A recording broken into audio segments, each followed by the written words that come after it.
السلام عليكم ورحمة الله وبركاته. النهاردة مع بعض فيديو جديد، تطبيق جديد. عارف ايه هي الحقيقة المرعبة؟ ان النفس البشرية اللي اكتشفتها علماء النفس بيقولوا ان الانسان دايما بيخاف من المجهول اكتر من خوفه من الخطر الحقيقي.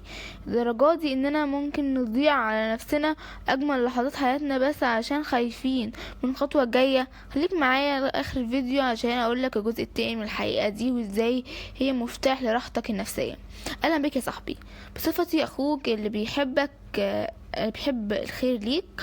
جايه النهارده ادردش معاك في حاجه شغله بالنا كلنا. موبايل اللي في ايدك ده، يا ترى هو عبء عليك ولا خادم ليك؟ الحقيقه ان التطبيقات دلوقتي بقت هي الروح اللي بتبدري فينا الحته الحديد.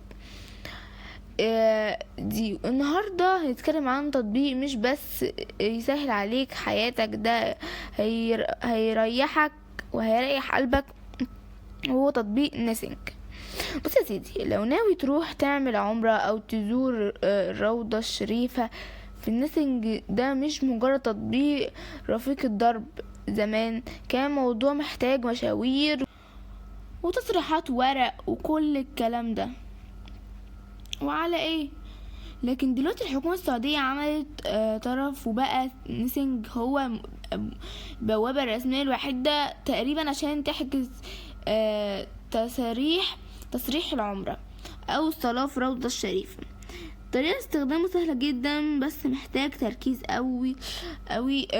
اول مرة بتنزله بتختار لغتك، وبعدين بتسجل بياناتك. لو انت من برا المملكة بتختار زائر، وبتحط رقم التشرير والباسوردك. بعد ما تفعل الحساب تدخل تختار الخدمة اللي انت عاوزها، سواء عمرة او صلاة في الروضة. بيطلع لك كالندر او نتيجة فيها مواعيد. الاخضر يعني الدنيا فاضية، والاحمر يعني فيها ناس والدنيا زحمة. تختار الميعاد اللي يناسبك وبتحطه، وده اللي بيتصرح لك انك تدخل بيه. تعالى بقى اقولك المميزات والعيوب بما يرضي الله.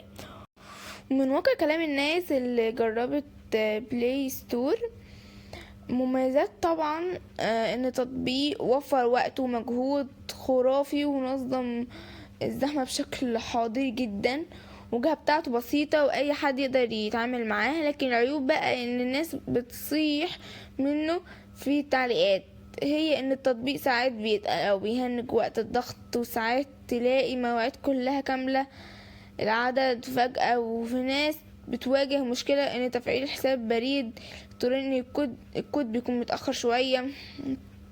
نصيحتي ليك يا صاحبي، خايف عليك لما تيجي تستخدمه، افتح في اي وقت الهدايا زي الفجر مثلا عشان تحجز براحتك، وتأكد ان النت عندك طايل. واهم حاجة تحديث التطبيق اول باول، تفيد اي ثغرة نقية. تطبيقات الموبايل يا صاحبي معمولة عشان تخدمك مش عشان توترك. وتطبيق نسنج لو فهمته صح هيخليك رحلتك روحانية مريحة ومنتظمة بعد ما تروح وتتفاجئ ان مش عارف تدخل، او الزحمة تضيع عليك متعة. نرجع بقى للحقيقة اللي بدأنا بيها، الجزء الثاني من الحقيقة. نفس البشرية بتقول ان الخوف تختفي تماما بمجرد ما تبدأ تاخد خطوة الفعالية وتعرف معلومة الصح. يعني انت كنت خايف من تعقيدات السفر، ومجرد ما عرفت ان في تطبيق نسنج بيخلص كل حاجة بضغط زرار، الخوف ده تحول لراحة وحماس. العلم نور يا صاحبي، والتكنولوجيا في ايدك هي النور ده. روح بقلبك جامد، وربنا يكتب لنا ويكتب لك زيارة قريبة ان شاء الله. بس كده، لو عجبك الفيديو ما تنساش تدوس لايك، تشترك القناة ولسه ما اشتركتش، وتفعل زر الجرس عشان يوصلك كل جديد. سلام.